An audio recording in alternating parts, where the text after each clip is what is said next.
നടവഴിയും കുടിവെള്ളവും ഇല്ലാതെ നിരവധി കുടുംബങ്ങൾ. അതിദരിദ്രരില്ലെന്ന് പറയുമ്പോഴും ഒറ്റമുറി ഷെഡിൽ കഴിയുന്ന ശിവൻകുട്ടി. ഈ കുടുംബങ്ങൾക്കൊപ്പം ആലപ്പുഴ കറ്റാനം ഭരണിക്കാവ് 5-ാം വാർഡിൽ നിന്ന് സുധീഷ് ഗോപാൽ തയ്യാറാക്കിയ റിപ്പോർട്ട് കണ്ടുവരാം.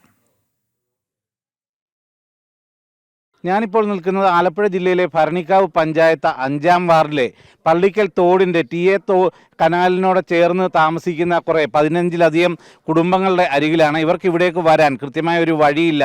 ഈറൽ വളർന്ന് കാട് പിടിച്ച് കിടക്കുന്ന ആ വഴിയിലൂടെ വേണം ഇവർക്ക് ഇവിടേക്ക് സഞ്ചരിക്കാൻ. നേരത്തെ 20 ലക്ഷം രൂപ ഇവിടെ വഴിക്കായി അനുവദിച്ചതായി MLA അടക്കമുള്ള പ്രതിഭാരി MLA അടക്കമുള്ളവർ പ്രഖ്യാപിച്ചിരുന്നെങ്കിലും ഒരു നടപടിയും ഉണ്ടായില്ല. അതിൻ്റെ ബോർഡ് വരെ വെച്ചിരുന്നതാണ്. കുടിക്കാൻ വെള്ളമില്ല, ഒരു തരത്തിലുള്ള സൗകര്യങ്ങളുമില്ലാതെ ബുദ്ധിമുട്ടുന്ന ഈ കുടുംബങ്ങളാണ് ഇവിടെ ഉള്ളത്. അവരുടെ ബുദ്ധിമുട്ടുകൾ എത്രത്തോളമാണെന്ന് അവരോട് തന്നെ ഒന്ന് ചോദിക്കാം.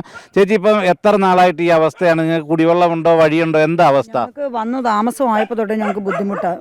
വെള്ളം കയറി വന്നു കഴിഞ്ഞാൽ മുറ്റം നിറച്ച് വെള്ളം, പെരയ്ക്കകത്ത് വരെ വെള്ളം കയറും. അപ്പോൾ അതുകൊണ്ട് ഈ റോഡൊന്ന് റെഡിയാക്കി കിട്ടിക്കഴിഞ്ഞാൽ കുറച്ച് വെള്ളം ഇങ്ങോട്ട് കയറാതിരിക്കും. പിന്നെ കുടിവെള്ളമില്ല, കാരണം കുടിവെള്ളമില്ലാത്തത് കൊണ്ട് തന്നെ കിണറൊന്നും ശരിയല്ല. ഈ വെള്ളം ഇങ്ങനെ കയറി കിടക്കുന്നുണ്ട്, കിണറൊന്നും ശരിയാകുന്നില്ല. പിന്നെ വെള്ളമൊക്കെ എൻ്റെ ഈ വയ്യാത്ത മനുഷ്യനെ, പുള്ളിക്കാരൻ സ്ട്രോക്കും വന്ന് അറ്റാക്കും ഒക്കെ വന്ന മനുഷ്യനെ റോഡിനപ്പുറത്ത് പോയാൽ ഇച്ചിരി കുടിവെള്ളം കൊണ്ടുവരുന്നത്. കുടിവെള്ളത്തിനൊക്കെ വലിയ ബുദ്ധിമുട്ടാണ്. ഭയങ്കര പഞ്ചായത്ത് മെമ്പറോടെയൊക്കെ പറഞ്ഞതല്ലേ? ഇതെല്ലാം പറഞ്ഞതാണ്. ഞങ്ങളുടെ ബുദ്ധിമുട്ട് അവരൊക്കെ വന്ന് കാണുന്നു. അവരിങ്ങോട്ടൊന്നും നോക്കത്തൊന്നുമില്ല, വരത്തില്ല. മെമ്പർ എന്ന് പറയുന്ന ഒരു സാധനത്തിനോട് പറഞ്ഞതൊന്നും തോന്നരുത്. പറഞ്ഞാൽ ഒരു കാര്യവും അംഗീകരിച്ച് തരത്തില്ലായിരുന്നു. എനിക്ക് തൊഴിലുറപ്പ് പദ്ധതി പോലെ ഈ വഴിയൊന്നും തെളിച്ച് ഒന്നും ചെയ്തു തന്നിട്ടില്ല ഇന്ന് വരെ. അമ്മയ്ക്ക് വയ്യാതെ ഇരിക്കുന്നല്ലേ, അപ്പൊ എങ്ങനെ ആശുപത്രി പോകാനും ഒക്കെ എങ്ങനെയാ? കറങ്ങി അടിച്ചാ പോകുന്നത്. മറ്റൊരുത്തരുടെ വീടിൻ്റെ വാരിക്കേ കൂടാ പോകുന്നത്. അവർ ചോദിക്കും നിങ്ങളുടെ വഴി ഇതാണോ? നിങ്ങളുടെ വഴി ഇതല്ല, നിങ്ങൾക്ക് തോട് വരുമ്പോൾ കൂടാ പോകുന്നത്. ഞാൻ പറയുക അത് കാട് കയറി കിടക്കുന്നതുകൊണ്ടാണ് ഞങ്ങൾ ഇതിലേ വരുന്നത്. പിന്നെ എൻ്റെ അടുത്തൊരു വീടുണ്ട്, അവർ വന്ന് താമസമായാൽ ഞങ്ങൾക്ക് വളരെ ബുദ്ധിമുട്ടാണ്. പിന്നെ നീന്തി വേണം പോവേണ്ടിയത്. ഒരു അസുഖമൊക്കെ വന്നാലും എടുത്താലും ഒക്കെ. പിന്നെ ഏത് സമയം ഒരു അസുഖം വരുന്നതെന്ന് വെച്ചാൽ ഈ രാത്രിയിൽ ആ ചപ്പിനകത്തൂടെ ആ കാടിനകത്തൂടെയും വേണം പോകേണ്ടത്. ഞങ്ങൾക്ക് വെട്ടവും വേണം, വഴിയും അത്യാവശ്യമാണ്. വെള്ളം കയറി പെരയ്ക്കകം എല്ലാം ഇടിഞ്ഞു വാരി എല്ലാം കിടക്കുക. അവരോട് പറയുന്ന ഞങ്ങൾ ഇതാ വരുന്നു, ഞങ്ങൾ ശരിയാക്കാം, ആൾക്കാരെ കൊണ്ടുവരാം, തൊഴിലുറപ്പുകാരെ കൊണ്ടുവരാം. ഇതൊന്നും പറയവല്ലാതെ രംഗത്ത് അവരാരും വന്നിട്ടുമില്ല. ഇലക്ഷൻ സമയമാകുമ്പോൾ എല്ലാവരും വന്നിട്ട് പറയും വോട്ട് തരണേ, അത് പറഞ്ഞു വെച്ച് പോകും. ഞങ്ങളിതാ വരും, ഞങ്ങളിപ്പോൾ വന്ന് ശരിയാക്കും. വെള്ളം കയറിയാൽ നിങ്ങളെ മാറ്റി പാർപ്പിക്കുന്നതൊക്കെ എങ്ങനെയാ? ഞങ്ങൾ തന്നെ വാടകയ്ക്ക് താമസിക്കുക. ഒരു പ്രവേശം വന്ന് ഞങ്ങളെ ക്യാമ്പിൽ താമസിപ്പിച്ചു.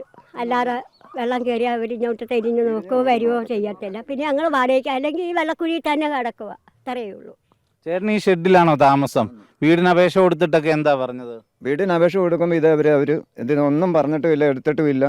ഞാൻ എൻ്റെ പേര് വസ്തു കൊണ്ടുവന്നവരെ ചോദിച്ചു. ഞാൻ കരമടച്ച രസീത് വരെ കൊണ്ട് കാണിച്ചു. കരമടയ്ക്കാതെ ഏതായാലും ലൈറ്റ് പോലും കിട്ടത്തില്ല. ഇതെന്ന് പറഞ്ഞാൽ അത്യാവശ്യം എന്ന് പറഞ്ഞാൽ ഇതിൽ എനിക്കൊരു വീടിന് ഞാൻ 25 വർഷമായി ഇതിനകത്ത് വന്നിട്ട്.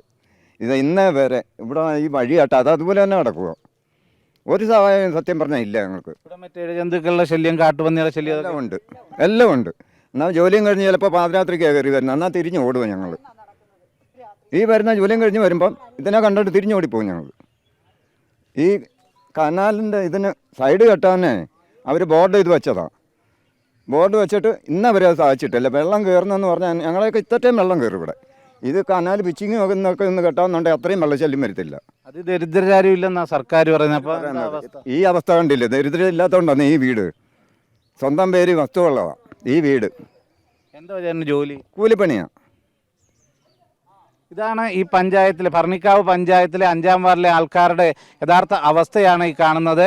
കിടക്കാൻ ഒരു വീടില്ലാത്ത നിരവധി പേർ, അതോടൊപ്പം തന്നെ കുടിവെള്ളമില്ല. ഈ തോട് കവിഞ്ഞാൽ ഇവിടേക്ക് അരയേറ്റം വെള്ളം കയറിയാലും അതിന് പരിഹാരമില്ല. കൃത്യമായിട്ട് അവരെ മാറ്റിപ്പാർപ്പിക്കാറില്ല. കുടിവെള്ളത്തിന് കിലോമീറ്ററുകളോളം പോയി ശേഖരിച്ചുകൊണ്ട് വരേണ്ട അവസ്ഥ. ഒരു പൈപ്പ് ലൈൻ ഇവിടേക്ക് വലിച്ചിട്ടില്ല. അങ്ങനെ ഒരു അടിസ്ഥാന സൗകര്യങ്ങളും ഇല്ലാതെയാണ് ഇവർ കഴിയുന്നത്.